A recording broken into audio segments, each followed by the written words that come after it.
Hari Senin ya, jadwal pengen ngepel, tapi nggak punya soklin lantai. Jadi beli dulu sekalian mau jemput Alwi. Hari ini juga Damil lagi ngontrol ke anak Damara, nama anak Damil Damara Syafiah. Yang ngantar suami. Sebetulnya ya Allah, motor tadi pengen ngantar, tapi karena bagi tugas lah, ini mereka masih di rumah sakit, kalau aku ikut nanti yang jemput Alwi siapa. Jadi aku sekarang mau OTW jemput Alwi sama beli soklin lantai dan mampir belanja ya. Iya, nanti kita lihat warungnya. Kalau warungnya sepi kita mampir, kalau rame enggak, karena kalau rame mesti antri, aku males banget selak pengen metu Alwi. Biasa naik smash, naik motor smash. Di sini mendung hari Senin guys, di tempat kalian gimana? Semangat ya, hari Senin tuh biasanya males zaman aku kerja pabrik. Kalau hari Senin tuh hari paling termales. Kalau sekarang setiap hari nggak bisa males karena ternyata di rumah itu lebih sibuk daripada kerja. Sekarang OTW dulu. Beli soklin lantainya di minimarket Mulia aja. Ini sekalian mau jemput Alwi, jadi cari yang searah. Aku belinya 10. Cukup lah untuk 1 bulan. Ngepelnya kadang seminggu sekali, kadang seminggu 2 kali. Tadi aku juga belanja sayuran untuk dimasak besok, beli bayam, tempe, dan tahu, bumbu, serta cabai. Ini aku cantolin di motor dulu. Aku posisi udah di sekolahannya Alwi, jadi mau cari tempat duduk dulu buat nyantai-nyantai sambil nungguin Alwi. Aku duduk. Sebetulnya hari ini tuh agak sedih, agak galau. Aku pengen cerita ke kalian. Sesekali cerita sedih ya tentang inner child aku. Nanti kalau udah sampai rumah, aku mau cerita. Ini aku ketawa-ketawa karena ada yang nyapa. Nggak mungkin dong ada yang nyapa terus aku pasang wajah jual derita. Jadi tetap tersenyum, tetap tertawa. Pokoknya nanti kalau udah sampai rumah, aku mau cerita tentang kesedihan aku serta kegalauan aku. Ini rencananya mau buruan pulang, Alwinya malah mainan dulu. Dia punya kebiasaan pulang sekolah mainan dulu. Udah sekolah lama di sini, kenapa nggak bosan-bosan sama mainan ini? Itulah Alwi. Ya udahlah, nanti kalau udah sampai rumah, aku ceritain ya kesedihan aku, inner child aku. Aku udah di rumah, sekarang langsung aja cerita ya tentang inner child, luka batin saat zaman kecil. Yang pertama itu tentang risol. Risol itu kan enak ya, rata-rata orang-orang pada suka yang namanya risol. Tapi kenapa aku punya luka batin tentang risol ya?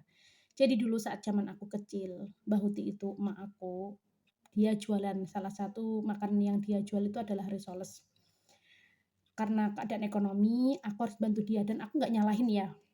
Saat itu aku tetap mau lakuin ya.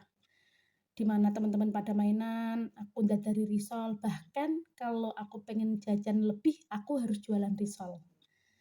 Jadi sekarang ini ibaratnya ya udah bisa melupakan. Cuma kalau tiba-tiba pas ada sambatan, rewang gitu ya, di tetangga yang ada hajat, terus suruh buat risol, walaupun sekedar giling itu lah, gulung itu lah, itu jadi keingat zaman kecil. Makanya sebisa mungkin aku itu kalau disuruh buat risol, aku menolak ya. Walaupun akhirnya terpaksa tak lakoni, itu ibaratnya aku itu memendam rasa mengingat masa kecil gitu loh. Jadi yang namanya risol itu memang memiliki kenangan yang agak pahit sama aku. Aku yang punya kenangan pahit bersama risol. Yang kedua ya, inner child yang kedua itu saat aku SD. Saat sekolah SD itu kelasnya nggak usah aku sebutin ya. Nanti kalau kebetulan orang yang nonton malah dia merasa bersalah, karena aku yakin dia nggak akan mengingat apa yang dia ucapkan itu. Jadi saat aku SD, aku itu belum bisa bayar SPP ya. Terus guru itu bilang ke aku dalam bahasa Jawa ini, dikon ngedolke pitik mbok tuamu. Bahasa Indonesianya, suruh jual ke ayam nenek kamu. Padahal nenek aku itu punya ayam yang nggak banyak. Ayam itu fungsinya ketika lebaran kita beli sendiri, karena saat lebaran belum tentu kita bisa beli, karena memang zaman kecilku dulu uang itu susah guys, susah. Uang sakuku pas SD aja Rp150. Bayangin, Rp150. Sekarang kakak Zarawe uang sakune Rp120.000 1 minggu. Tapi memang sebisa mungkin jangan sampai kakak Zara itu ngerasain apa yang aku rasain ya. Saking sakit hatinya dengan ucapan guru itu ya, saat kakak Zara mau SD itu aku punya pikiran jangan sampai anakku sekolah di situ. Padahal pas Kakak Zara mau sekolah di situ gurunya udah nggak ada loh. Tapi nggak tahu kenapa punya kenangan yang pahit sama SD itu. Tapi kok Alwi kemarin bilang ke aku ya, "Aku mau sekolah SD situ, Mah."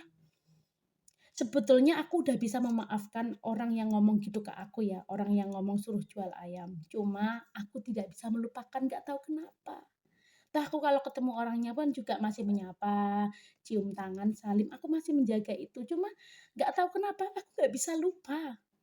Inner child yang ketiga, aku itu paling nggak suka ditinggal-tinggal ya. Sekarang punya suami pun sebisa mungkin dia itu kerja yang bisa pulang setiap hari lah. Dulu pernah suami itu kerja nggak pulang 2 minggu atau 3 minggu itu rasanya nggak nyaman banget. Kenapa aku punya inner child tentang ditinggal ya. Jadi intinya nggak mau ditinggal-tinggal lah. Jadi dulu karena keadaan ekonomi juga, Mbak Huti itu harus kerja meninggalkan aku. Saat itu posisinya Mbak Huti hamil damil, terus kita di Jakarta karena mungkin memang ekonominya agak sulit lah kalau hidup sama dua anak di Jakarta. Akhirnya aku dibalikin ke desa dan saat itu aku merasa aku ditinggalkan. Tapi aku yakin itu semua karena memang keadaan aja lah. Maka dari itu aku tuh paling nggak suka ditinggalin lama-lama sama kakak Zara, ditinggalin lama-lama sama suami. Aku pengennya itu aku, kakak Zara, suami dan Alwi itu selalu berempat selagi memang memungkinkan gitu loh. Jadi kalau nanti anak-anak ini udah gede, mereka kan berkeluarga masing-masing, otomatis aku ya sama suamiku tok. Jadi ini momen-momen di mana pertumbuhan mereka berdua, pengen tak jadiin momen yang indah selalu bareng-bareng. Intinya aku tuh nggak suka ditinggal-tinggal. Begitu juga aku pun nggak mau ninggalin kakak Zara ya. Aku pernah kemarin ya harus nunggu Damil. Damil tuh keadaannya posisinya habis melahirkan. Kebetulan Mbak Hoti nggak bisa nungguin. Itu kakak Zara video call apa kirim video ya? Nangis guys, aku langsung pulang. Jadi memang buat aku saat ini prioritas utama itu anak-anak dan suami ya.